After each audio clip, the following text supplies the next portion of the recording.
ऐसा जो होता है वो महाभाग्यशाली कहा जाता है। ये चार बातें जिसके जीवन में आ जाए तो हृदय आनंद से भर जाए और नाचने का मन करे। ये चार बातें, और ये चार बातें उसी के जीवन में आती है जिस पर भगवान की विशेष कृपा होती है। ये जिस शरीरधारी को ये चार बातें मिल जाए वो रसिक से मौर हो जाएगा और उसका मित्र होगा मनमोहन ठाकुर। ललित त्रिभंगी श्याम सुंदर अखिल ब्रह्मांडों का नायक तुम्हारा दोस्त बन जाएगा अगर ये चार बातें तुम्हारे जीवन में हैं। पहला, ब्रज में जन्म, दुर्लभ बात। अब हम इस पंक्ति में कैसे खड़े हों? ब्रज में जन्म हमारे हाथ की बात है, फिर तो हमारा मनुष्य जन्म गया। इसका क्या उपाय है कि इस पहली पंक्ति पे हम खड़े हो जाए? तो दीक्षा से नया जन्म माना जाता है।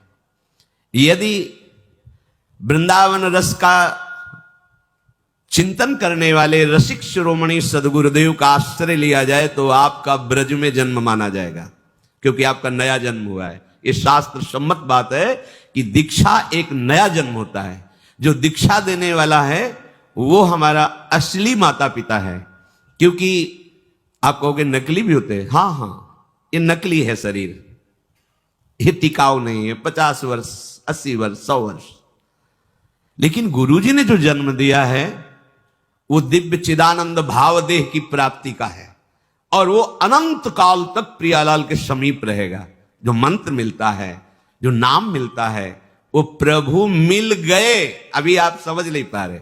चेक हाथ में आ गई अरब रुपया की तो अरबपति बन गए, पर अभी 1 रुपया खर्चा करने के लिए हाथ में नहीं है। अब वो कार्य उसका आगे बढ़ेगा। आप बैंक जाएंगे, वहां जांच होगी, आपको पैसा 1 अरब, पर आप अरबपति उसी समय बन गए जब चेक आपके हाथ में है। ऐसे ही दीक्षा मिली तो आप प्रभु के उसी समय हो गए। आपकी स्वीकृति, आज से मैं वैष्णव हो गया, श्री हरि का हो गया। अच्छा, बोले आप बोलते हो, बोलने से क्या, प्रमाण दीजिए। नागरीदास जी परम सिद्ध संत रस में, जो ये रस का सार भजन शिरोमणि स्वरूप है, नित्य विहार। जहां कोई महाप्रभु हरिवंश चंद्र जी की शरण हुआ तो प्रिया प्रीतम निकुंज के रजिस्टर में उसका नाम लिख लिया। नागरीदास जी कह रहे। सही बात तो यह है कि उन्होंने हमें स्वीकार किया है, इसीलिए हमारी दीक्षा होती है, इसीलिए हमें सदगुरुदेव मिलते। हमारे भाग्य का विषय नहीं। प्रियालाल ने मुझे घसीटा है, प्रियालाल मुझे स्वीकार किए। जिस दिन दीक्षा मिली उसी दिन चेक जैसे हाथ में मिली और अब पति बने, उसी दिन आप प्रभु के हो गए, उसी दिन भगवत प्राप्ति के अधिकारी हो गए। अब जैसे आगे का प्रोसेस शुरू होता है, बैंक जाना, जांच करवाना, फिर सही निकलने पर रुपया मिलना, ऐसे ही अब आपकी जांच बैठेगी कि आप कैसे शरणागत हो। अगर आप कमजोर निकलते हो तो आपको फिर सहयोग मिलेगा भागवती, ऐसे मित्र मिलेंगे, ऐसा सत्संग मिलेगा, ऐसा शास्त्र स्वाध्याय होगा कि आपकी शरणागति नाटक न रह के सत्य हो जाएगी। इस मार्ग में यही तो बड़ा लाभ है कि झूठा खेले साचा होए। अगर नाटक से भजन करोगे तो तुम्हें सत्य भजनानंदी बना देंगे प्रभु। ये बड़े कृपालु हैं। तो दीक्षा नया जन्म माना जाता है। तो हमने यदि वृंदावन ब्रज के रसिक शिरोमणियों का आश्रय लेकर उनसे दीक्षा ली तो हमारा नया जन्म हो गया।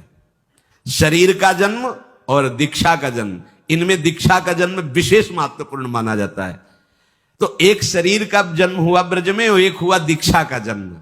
तो हम शरीर के जन्म में तो ब्रह्मा के विधान से चलते हैं, लेकिन दीक्षा के जन्म में साक्षात श्री हरि के विधान से चलते हैं।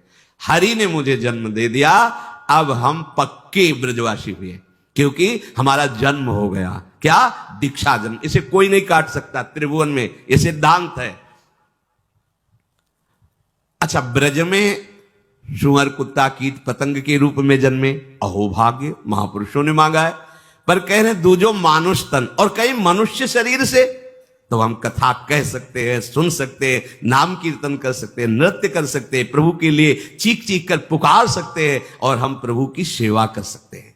लेकिन हम पशु पक्षी बने तो हम श्री जी की सेवा नहीं कर पाएंगे, हम प्रभु का यश नहीं गा पाएंगे, हमारी भाषा पशुवत रहेगी।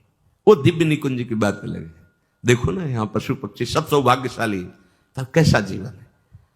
अगर मनुष्य जन्म है, देखो आप बैठे सत्संग सुन रहे हो, आप नाम कीर्तन, आप पद में नृत्य करेंगे, आनंदित होंगे।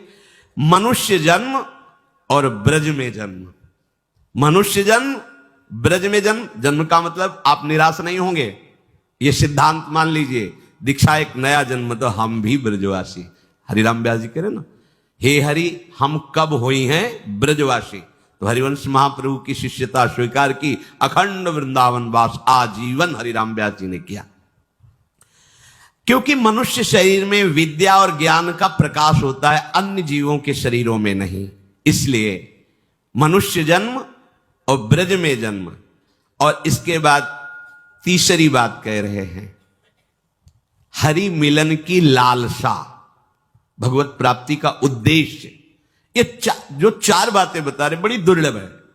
ब्रज में जन्म, मनुष्य शरीर से जन्म, और हमारे हृदय में भगवत प्राप्ति की लालसा। बोले भगवत प्राप्ति की लालसा तो बहुत कठिन है।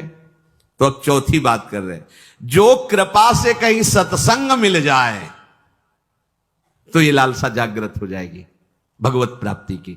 ये चार बातें जिसके जीवन में है, ब्रज में जन्म, मनुष्य शरीर, भगवत प्राप्ति का उद्देश्य और नित्य सत्संग, जान लो इससे बढ़कर कोई कृपा नहीं हरि के पास देने की, क्योंकि इसी में हरि बंध जाता।